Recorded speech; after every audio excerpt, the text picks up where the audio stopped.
Hello，大家好，这里是播客斯文败类，我是思文，我是圆圆。今天我们要讨论的是自我更新。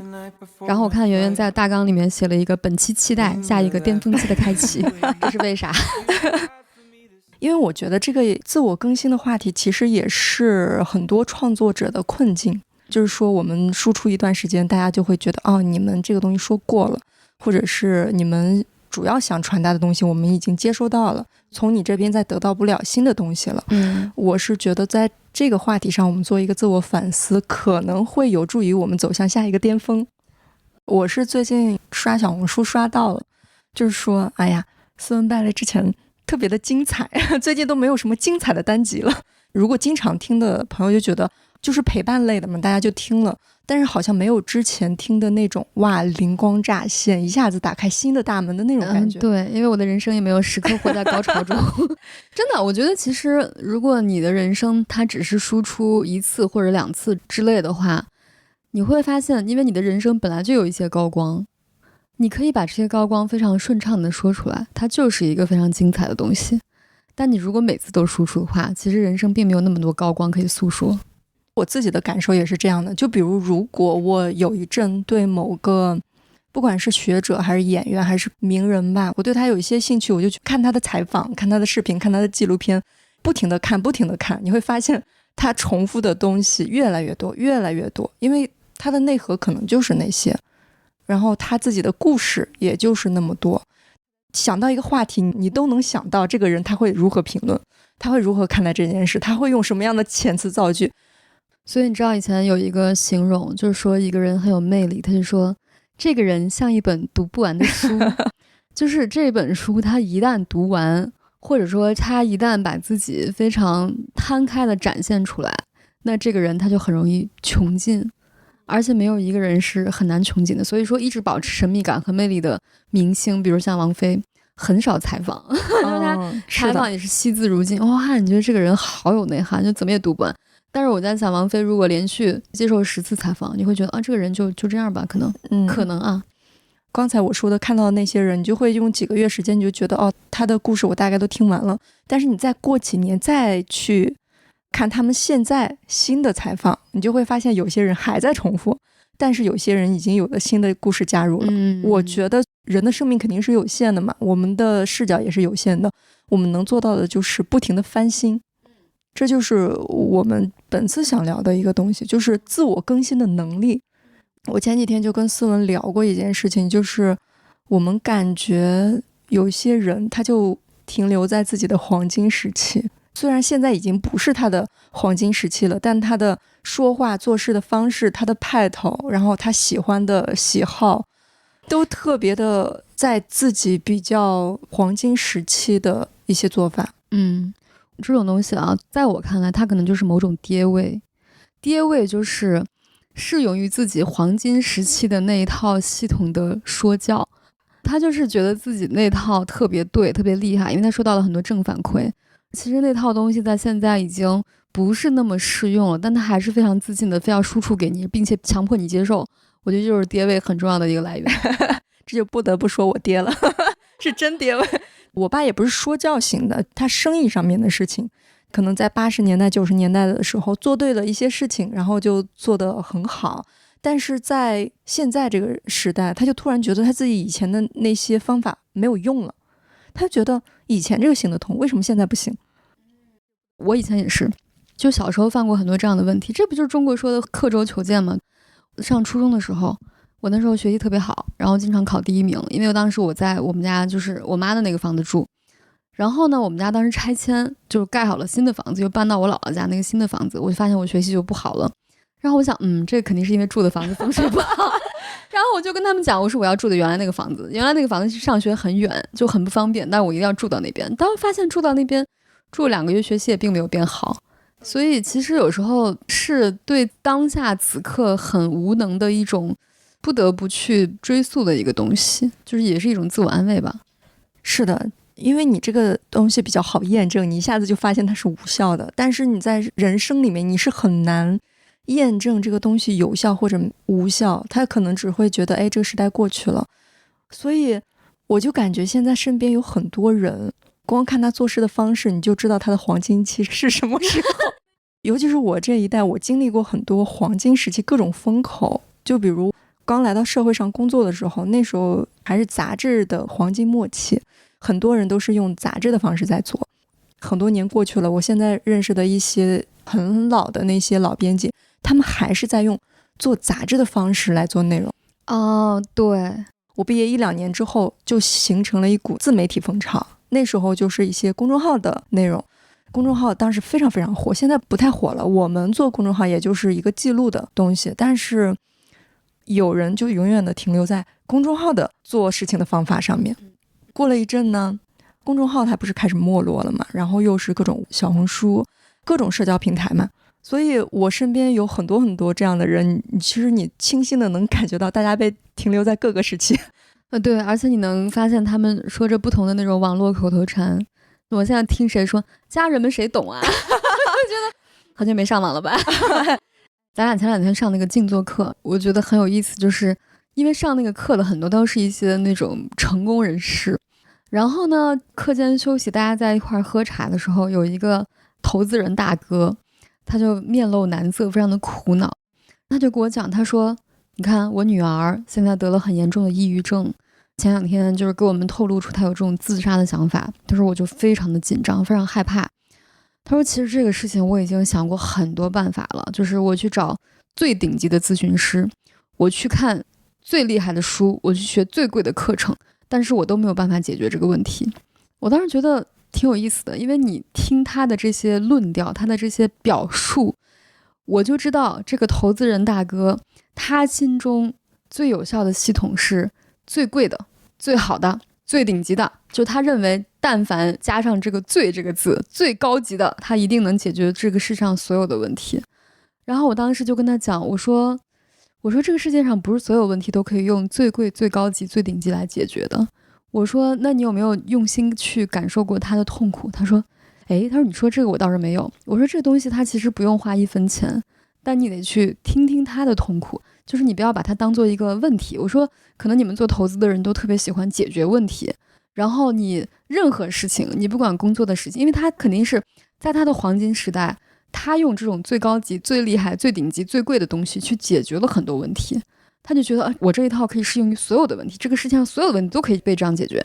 但其实这种问题，比如你在亲密关系中，你在你的女儿得抑郁症的这个上面，它就是不顶用啊。包括那些最贵的咨询师，他们自己跟他们的小孩也有沟通的问题。对，他这个方法可能也不一定适用于现代了。我们经常也会聊一些职业的故事，但是我们从来不给大家提意见。就大家问我们职业类的故事，我们也很难提出一些像样的意见。我觉得不只是说我们小气不给大家提，还有一个原因就是我们会觉得我们自己的经验太陈旧了。就比如我们那个时候，你想要好好的工作，有更多的机会，你就非常努力的工作，老板的每句话你就很用心的去想他到底需要什么，然后整个人状态就是我想多学点儿，反正就是一个很积极昂扬的状态。但是确实是有效的，因为你一旦这样表现出来，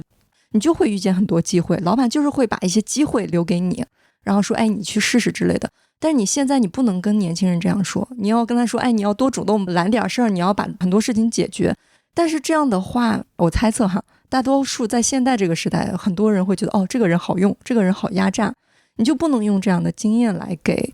别人。所以我现在有时候会听到很多用自己很陈旧的当年的经验去告诉现在的年轻人该怎么做的时候，我就会挺紧张的。对，我特别有感触，因为你说这个的时候，就想起我当年刚刚毕业的时候，聆听的我的长辈告诉我他们的优秀职场经验。就是因为我姑是一个在他那个职场中非常厉害的职场的一个精英吧，算是。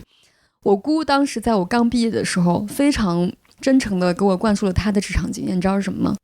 每年过年完给领导带点土特产。然后我当时心想，我有啥土特产呀？我就问他，我说那我应该带啥土特产？他说陕西的大枣最好，我陪你去买点大枣。然后我俩就真的非常认真的去市场挑选了一些大枣。当时买完这个大枣，我心想，那我就不能在淘宝上买一个直接寄到我们公司吗？我为啥非要买这么多大枣拎到箱子里面？然后我到时候到了公司，我突然拿出那些一包一包的大枣送给我同事的时候，我突然觉得自己非常的老土，非常的不合时宜，别人会觉得好大一包啊，然后我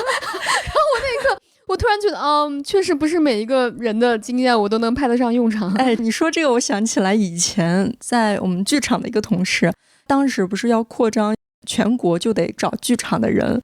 她一个小姑娘不知道怎么跟别人交流，然后她爸就教她说递点烟然后他就当时买了很多烟，但是因为他不会递，不知道该在哪个气口递，后来他就没递成，但是也顺利的谈完了。我就听见这件事情的时候，我就觉得很搞笑。哎，你知道，对，我爸也给我教过一些这样的经验。我爸因为他是做一些小生意嘛，他说你知道什么最管用？我说啥最管用？他就说每年过年我都去那个农村买2扇猪肉，哎，就是每一个客户送半扇猪肉，哇，很开心，因为平时吃不到这种农村的土猪肉。哎，我心想你可别给我传授这些东西。不过我们在讲的这些时候，其实还是时代发展没那么快，基本上是5年10年，但现在变得更快，你可能半年1年几个月就很容易过时了。哎，那我特别想听听你最具时代感的职业建议是啥？多帮别人做点事情。我以前确实会帮很多人做很多事情，比如我之前的领导或者是隔壁组的领导，几年之后如果有一些工作机会确实会推给我，或者是他们有一些很好的东西确实会给我，但我不知道现在是否还有用。对，我那个年代可能经常被告知的就是多跟领导套近乎多跟领导成为朋友啊什么之类的，主动沟通啊之类的这种东西，我也不知道现在适不适用。所以说我觉得虽然我们俩没有什么先进的职场经验，但是很重要的是我们俩知道自己没有先进的职场经验但是我觉得只要你在工作，包括我们现在我们做播客或者做其他的也是某种工作嘛，虽然很闲散但是也是一种工作我觉得但凡你在工作，你跟这个社会是有交集的，那你必然会受到某些标准的限制，对吧？就比如说我们的听众对我们的这种评论，它就是我们的一种标准。是的，它会有助于你修正或者是自我更新。对，就是但凡你有这个标准需要去达成，你一定要更新自己。就是如果你不更新自己，你就会受到这些标准和这些老板们的惩罚。就是我们的观众也是我们的老板嘛，其实。是的，其实我的感受是，就是除了我们刚才说的我们自己表达的一些枯竭感，还有一种就是你做内容做对了，你就会觉得那一直这样做，一直做，别人就会觉得怎么又来，怎么又这样做，其实是很容易腻的。对，我有时候就会觉得我们有时候确实是有点偷懒可能去年我们某段时间做的比较好，然后有一些单集大家非常喜欢，我们就会想他为什么会喜欢呢？可能会总结一些套路，然后后面再复制一些套路，大家很容易会因为这个听腻。以及还有话题也是，其实这是内容创作者经常会受到的一些困境，就是观众很喜欢听这个话题，他就一直讲，但是过段时间大家已经不喜欢听这个话题了，但是你们就只会讲这个话题，那就完了嘛。我们就会要不停的更新，就是我们面临我们自己的东西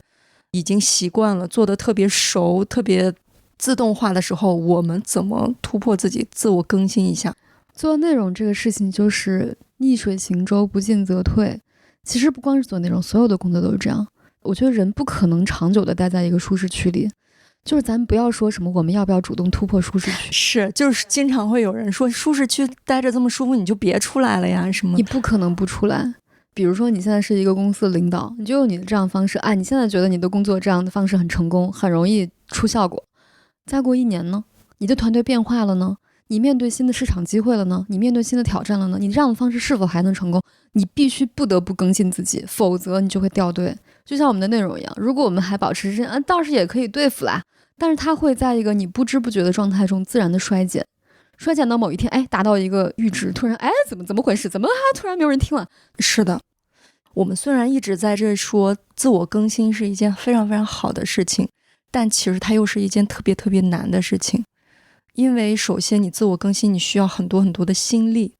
也是我身边的感受吧，就是很多工作很忙的人，他们所有的事情都被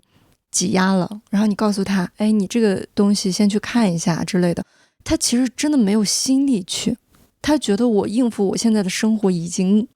耗尽了我的力气了，然后你要让我自我更新，这也太难了，要求也太高了。所以我之前也看有人说世界名著一定要在你年轻的时候看，因为你老了就没有心力去看，你工作太累太疲劳的时候，你确实只想看一些肥皂剧，没有心力去大段大段的读一些大部头的了，所以要捡你年轻力壮的时候去看，我觉得这是有道理的。我们说是跟年龄有关嘛，但我觉得跟年龄也不完全相关，尤其是我现在看到很多老年人，他们也很拥抱现在，他们也很喜欢抖音那是因为他们现在有心力啊，他们退休了，他们有空啊。我那天就是我们几个朋友在一块聊天，然后有一个女生是83年的，比我大3岁，然后另外一个男生就说：“哎，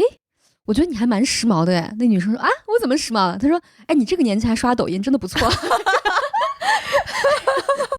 我觉得啊，原来我们这个年代的人在别人心中已经是这样子了。但是我觉得你刚刚说这个问题啊，就是如果一个中年人他在非常心力交瘁的应对生活，他没有精力去自我更新，我觉得也没有关系。是的，因为你应对生活本身就已经在自我更新了因为如果你不自我更新，你们根本没有办法应对这个生活。对，虽然我们大体上是觉得自我更新挺好的，但是我确实会觉得自我更新或者是你真正勇敢的去拥抱一些东西，它是非常非常需要勇气的。我们其实都有这种感受，并不是说我们现在站到第三方说，哎，大家要更新，不更新就要落伍啦。对，我们也在其中，我们也对于更新事情告别旧事物非常的难过。就比如我刚才讲的这个黄金时期，因为我是在纸媒黄金末期，虽然我知道它很不行了，它需要去更新，但是你看着曾经那么好的东西慢慢消失的时候，你其实就是难过的，就是觉得这个东西这么好应该延续下去。当然你知道很多客观条件它没有办法，一个东西它好它上去了，肯定是因为它有很多很闪光的东西，但是慢慢的那些闪光的东西不再闪光了，你就要告别整个的时候，你就只记得它的闪光点，你就觉得自己在和这些闪光的东西告别，你肯定会特别难过的。对，就像现在很多中老年人还想买房因为这是一个太长的时代了，然后你总会觉得这个房子就是很厉害很保值什么的，你很难脱离这样的思维方式。而且我觉得还有一个就是人很难真的否定自己，我觉得人会非常努力的想要证明自己是正确的，就好像很多被骗子骗了的人，他也不愿意承认他被骗了。你看很多那种老年人，那他买那些保健品，他难道真心不知道自己有被骗的成分吗？他肯定多少有点感觉。但是如果你说你看你被骗了，他肯定说我没有被骗，人家都是对我很好的，你懂什么？你根本都不懂。就他会非常想要去证明自己是对的，我没有那么傻。还有就是他有一种失控感，就比如一个东西他工作了很多年，他对这个东西非常非常熟悉，你突然告诉他有个新事物他要去学，他一开始学的时候各种挫败感，各种失去掌控的感觉，这种挫败感不是每个人都能经受得了的。有一些导演你就会觉得他一辈子都在他的舒适区拍着同样的东西，其实现在已经过时了。但你看有一些导演他每个时代都在拍属于自己的东西。李安真的我觉得我太尊敬李安了，他每次拍过自己经典的东西之后，他可以接受自己再拍一个烂的东西。对，而且他拍的那个题材气质风格都没有任何关系，而且他很喜欢尝试新事物，一个东西出来我就要试一试。这样的危险之处就是你的大师地位很容易不保。很多人会说，哎，你不要这样做，你这样的话你晚节不保。晚节不保这4个字真的很重。对，之前我每次看那个张艺谋的电影，我都觉得他很有勇气，就他已经70多岁，而且他的地位他也不需要去证明什么了，但他还在不断的出产新的作品。看这些作品的时候，有时候我真的能看到他本人的某些年代的痕迹，特别是他对于这个女性的某些诉说方式，我觉得这个就是上时代的某种东西。但他愿意去自我更新，虽然他更新的可能没有那么到位，但是他真的在努力，并且他不害怕把这些东西展示出来让你骂，就你们可以评论没关系。我觉得这个东西就是很厉害的一件事情。被自己拉下神坛是一件很恐怖的事情。我其实不是这么有勇气的人，我经常就在想，这个东西弄完了之后，如果我就不干了，那是不是就显得特别保持在巅峰？哎，是不是就特别厉害？但是我现在长大了嘛，我觉得你要接受自己做一些垃圾。对，而且怎么说呢，就是不说话的人他是最安全的，因为不可能有人骂你。你但凡表达，但凡说话，你但凡做任何事情，做工作、做作品，它都一样。你但凡做了，他一定会收到不好的评论，不管这个评论来自于网友，还是来自于你的老板，还是来自于你自己，他一定会有这样的风险。那我们继续去做，继续去创造新的东西，它的好处是什么呢？它的好处就是你拥抱了更丰富的世界。当你把你的小我变得更小或者变得更低的时候，其实进来你世界的新的东西就更多了，你会发现你的世界更丰富。你以前固然是觉得自己很厉害，就是活在自己自恋的那个世界中，但是你会发现这个世界里面除了这个我什么都没有。其实这种自恋的世界是一个很孤独的世界。你说你可以对外不停地展示啊，我当年多么厉害，我当年如何如何，但是你对内呢，就是当你回到你的家里面，你每天把你的奖杯全部擦一遍吗？你会发现这个很无聊。所以有时候我觉得创造新的东西，它倒也不是为了我们突破自己，或者为了我们争取更好的成绩。它有时候我们在创造新的东西，它的快乐就是来自于创造本身。但是创造的这个东西它就是有风险的，所以这是不得不面对的一个问题。是的，刚才我们不是说那个告别过去是非常难的吗？让我想到了前段时间我在读陈嘉映的那个书，它里面聊到一件事情，就是我们现代人去读安娜·卡列尼娜，就会觉得她离婚不就完了，就好像现在很多事情变得非常的顺滑，很多的事情都可以被解决。陈嘉映她自己做了一个反思，就说是不是一些很坏的时代里面也夹杂着一些非常非常美好的东西，就是那些深刻的美好的东西让我们念念不忘。其实你说如果安娜·卡列尼娜的故事发生在现代社会，她就没有那么柔情缱绻了。对，她甚至是没有那么有劲儿了。但是你真的说那个时代很好吗？你肯定不想回到那个时代，但是你也要承认，在那个时代，在那种大家都不那么自由的时候，大家追求自由的那种姿态特别的动人。所以我觉得其实每一个时代，你说它啊，就是狄更斯说的这是最好的时代，是最坏的时代，这句话似乎在任何一个时代它都是成立的。每一个人都觉得啊，我这个时代是最好的，也是最坏的，因为别的时代的好坏跟我们没有关系，所以我们才会觉得一点好的一点坏的跟我们有巨大的关系，我们才会觉得它又坏又好。对，所以我在想，可能不同时代它的好跟坏，它的分数都差不多，只是它的气质不一样。对的。我们上那个课中间喝茶的时候，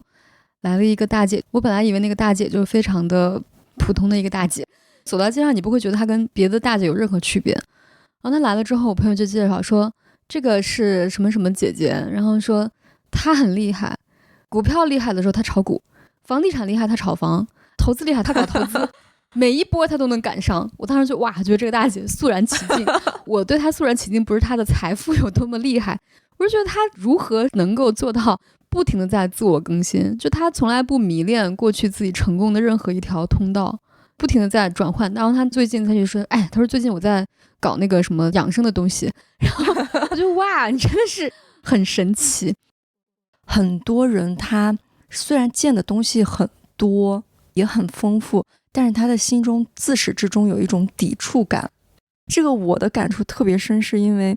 我最近也是就跟思文去见了一个很厉害的算是大师吧。我一开始不知道他是大师，别人一介绍他是大师，然后我们坐在那个地方，我就会有一种什么大师我倒听听你说有什么厉害的。我以前都没意识到我平时会这样，我是那时候坐在那边非常清晰的听到的自己的这种抵触感的时候，我才意识到，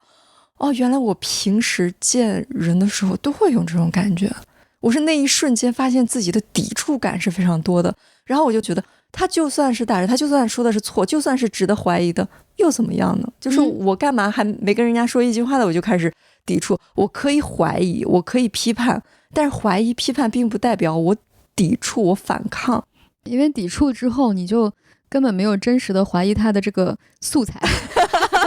对，我就意识到自己平时经常处于一种防御姿态。你都这样想，你都反抗人家了，人家说什么你都听不进去。我意识到我抵抗是让我狭隘的一个最重要的因素。对，这个东西我也非常理解，我以前深有体会。就是我意识到我自己非常抵触新事物的那个时候，大概是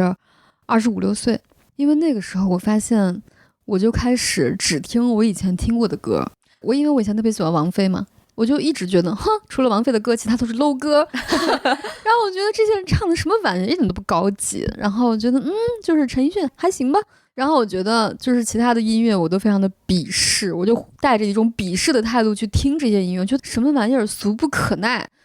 然后有一天，我就觉得我这个想法非常的危险。我记得那时候满街都放 Lady Gaga 的歌，我觉得还可以。然后我在想，难道真的除了我喜欢的那些歌之外，其他的歌都是真的垃圾吗？我突然觉得不是这回事儿。就是可能 Lady Gaga 的歌太厉害了，然后就导致我突然自我怀疑了起来。那天开始我就给自己定了一个小目标，我就在想，我一定要每天听一些新歌，不要老是听我过去的那些歌。虽然新歌让我听起来目前不是那么的享受，但是我一定要多听新歌。真的是这样，因为我不怎么看古偶之类的，也不怎么看那些小年轻演的剧。然后我之前跟思文说我们要看一个什么莲花楼，就是去年也一直没看，今年它好像是限时免费几集，然后我就打开看了，好好看，我一下子就看完了。我就在想，原来这些小年轻这么红还是有原因的。经常现在我觉得大家会有一个风潮，就是说什么流量啊什么，感觉是一种抵制批判的状态，然后看见这些女孩都喜欢，那就是嘲笑的姿态。我那天看完，我突然就觉得如果他们有演唱会我也想去，就会有这种感觉。其实有时候我们抵制的不是说某种风格或者某种流量，我们抵制的只是新的东西，或者是对自己比较向往的美好的东西的一个破坏。就比如如果我现在说某个歌手特别厉害，那我就是在毁坏掉我以前觉得特别好的东西。我对新时代的承认就是对我自己黄金时代的破坏。对，而且我觉得每一个人都会认为，我觉得没有任何一个人会否定自己的审美和品味。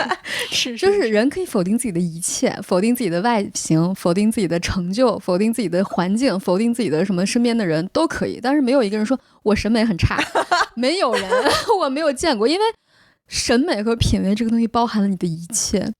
它是比你的肉身更像你的东西。对，它有你的灵魂。没有人说我喜欢的东西都很丑。不会有人这样讲。所以说当你用新的东西否定了自己以前的审美，就是否定了我这个人所有。但是如果你不接受自我否定，你就要接受别人的否定。是的。所以相比之下我还是自我否定比较好。对，你一定是会被否定了，就看是你被自己否定掉还是被别人否定掉。对，我觉得还有一种就是为什么这种自我更新的人你会觉得他特别可爱。首先他特别自信，因为他不怕新的事物把自己打倒，他不相信我就接受一个新的东西我就被那个新的东西直接否定了，而是那个新的东西能成为我的新的一部分，我自己变得更强壮，我的自我变得更大，我接受的新东西和我本身它不是冲突的，就是能为我所用。对，还有一个我觉得愿意接受新事物的人，他也不喜欢否定别人，因为他听到一个新的东西，哪怕你是一个新的人他不认识，他第一个他会我想听听你怎么说，你给我说说，他是真的想听听你是怎么想的，他不是说你这个东西不行，还是我那一套最厉害。是前面我们一直都讲一些就是心态要开放，来回其实就那些，但是有没有一些方法就让你觉得这个真的有助于让我更开阔，真的能让我更新？对我来讲啊，它是分为两个方面，一个方面是外在的素材输入，一个方面是自我的思考消化。我有时候想起来，就是《论语》里面说的话，我觉得说的很精准，就是学而不思则罔，思而不学则殆。既要学习又要思考，就是如果说你光学习不思考，你就变成了一个特别无知的知识丰富的人。但如果你只是思考不学习，你就变成了一个就是沉迷在自己的幻想的一个人，我觉得很容易这样子。但是如何去对外摄取素材，那我觉得分为好多个方面。比如说我们见新的人，它是一种素材摄取方式，然后读新的书，它也是一种素材，包括你去听新的歌，你去接受一种新的审美。其实刚刚说到那个见不同的人也是很重要的，因为我觉得有时候你看很多书，你可能看的只是很多观点，但是你不一定会跟他有那种交互的感觉。对，我有时候觉得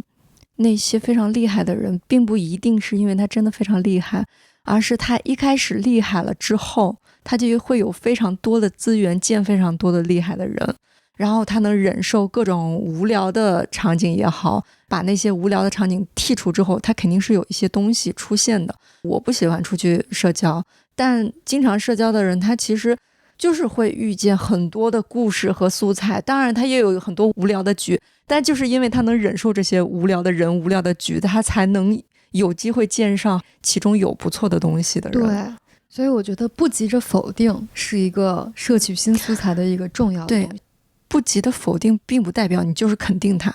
你不否定不代表你认同他，你只是觉得哎，我先不骂他，我先看看，给我一些空间了解一下。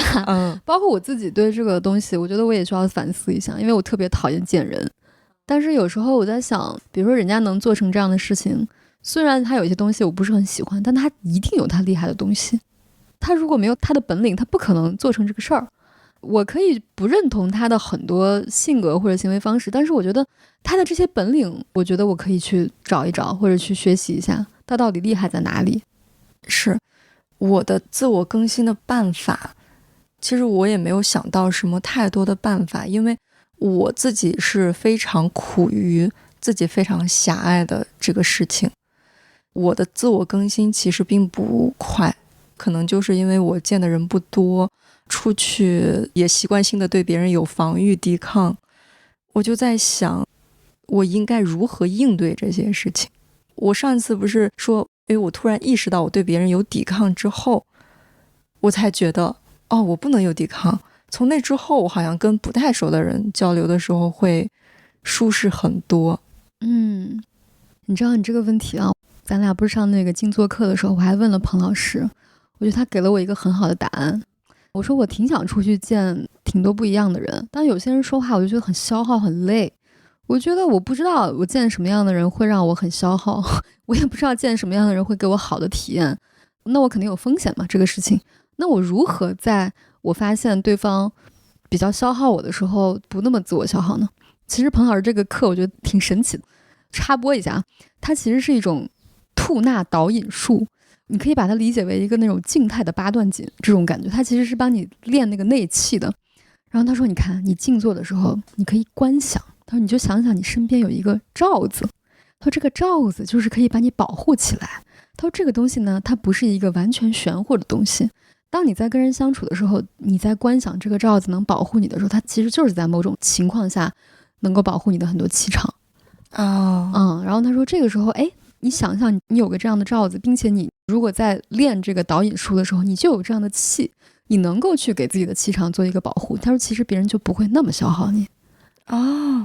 我觉得很有效这个东西。他说还有一个就是你不用每次都拿出你那么本真的那个真我去跟他碰撞，因为有时候你很真我，但是对方他没有那么真我，你没有接触到这个反馈，你老是给出去东西，你没有拿回来，你就会觉得很消耗。我是最近发现自己抵触了之后，我后面跟别人交流都自然很多。我有一个方法，我也是才发现为什么我以前社交这么不顺畅，就是我会把我和别人分开，我是我，别人是别人，就是觉得每个人都是有自己立场的。自从那次之后，每次跟别人聊天的时候，我就觉得我们俩是一边的，就是我会觉得我们俩又没有什么利益冲突的。当然它不是一些比较正式的场合，就是你跟新认识的人出去吃饭之类的，我就觉得你不设想别人有敌意，你也不设想自己有敌意，别人说的每句话和你说的每句话，你们都是同一边的，你干嘛要害怕他侵蚀你的我？所以我觉得很多社恐的朋友也是，就是经常出门的时候会觉得我是我，世界是世界，我和世界是割裂开的，但其实你是世界的一部分，你是一滴水，外面的世界是大海，你在里面，你和他们是一边的。对，你可以先试图跟他有一种融入的感觉。你这2年的体系和前几年的体系有什么重大不同吗？哦，那太不一样了。我觉得我前2年还是处于一个非常自我封闭的一个状态，因为我这个人说话特别的尖酸刻薄，就经常对于我看不惯的东西一直在讽刺挖苦，而且我讽刺挖苦的又非常的有技巧。我经常会沉浸在自己的这种就是处在高位的这种讽刺挖苦中。我觉得你看我说的多有道理，多在他的痛点上，我说的多好笑，别人都觉得我说的很对。但是我今年就觉得说，可能我的这种拒绝外界以及这种讽刺挖苦的技术，它只是让我这种封闭显得更加精巧而已。其实它还是一种自我封闭，只是它被包装的非常的好像你很理性、很冷静一样。对，并且好像包装的我非常的机智，就是我的这些封闭都非常的有理。所以我今年就觉得我现在比以前柔和了，是因为我突然觉得就是每一个人都有他的厉害之处。虽然这句话非常的平凡，但有那么一天我好像真的就突然意识到这个事情。我就觉得现在就会认真的听别人讲话。我以前听别人讲话说哇这个人就是我会把人分成那个 waken up 和 unwaken 的一个状态。我当然不用什么财富这些去评判别人，但我很喜欢评判别人说这个人还在混沌中，这个人已经觉醒了，这是我的评判。我也是前2年的一个很大的感受，就是我虽然不是以财富地位来评判别人，就好像你是一个不被这些外在的东西打动的人，但其实我自己内心里面还是有一套规则，在这套规则里面还是有一个3、6、9等的分配。对，就是你的那种厉害它不是财富的厉害，但它是别的东西的厉害，它还是某一种分级，但是你会认为我的分级比别人更高级。哎，是，它其实也是规则的一部分。对，就是没有办法更平等的让新的东西进来。对，刚才我们不是说你前几年和今年有什么区别，不只是说你更包容了，就是你有没有一些体系的转换，你的架构体系的转换。我有一个习惯啊，一直以来都有一个习惯，就是我特别喜欢看一本书或者有一些新的感悟或者一些体会，我就要立刻找一个人聊一聊，我就会觉得哇太开心了，就是大家能聊这个事情有共鸣。但是最近有很多时刻我发现，比如说我看了一个笑话，我听了一首很好听的歌，我突然不知道发给谁，这件事情让我非常沮丧。我就在想啊，天哪，我已经这么孤独了吗？就是有时候因为你能感受到你跟特定的联系人可以聊特定的话题，就是你跟这个人可能你发个笑话给他啊非常能 get 到你的笑话，但你说其他的他可能没有什么感觉。你跟那个人可以说工作的一些吐槽，但说别的他也没什么感觉。但有一天我突然做了一个梦之类的，我想发，但是我不知道发给谁。我说啊，天哪 so sad 这个事情就会有点困扰我，我就会觉得啊，难道我越活越孤独了吗？那天我就问了一个老师，就是我们正好在聊类似的话题，我就问他，我说我会不会越活越孤独啊？会不会等到我的领悟更多，我就越来越寂寞啊？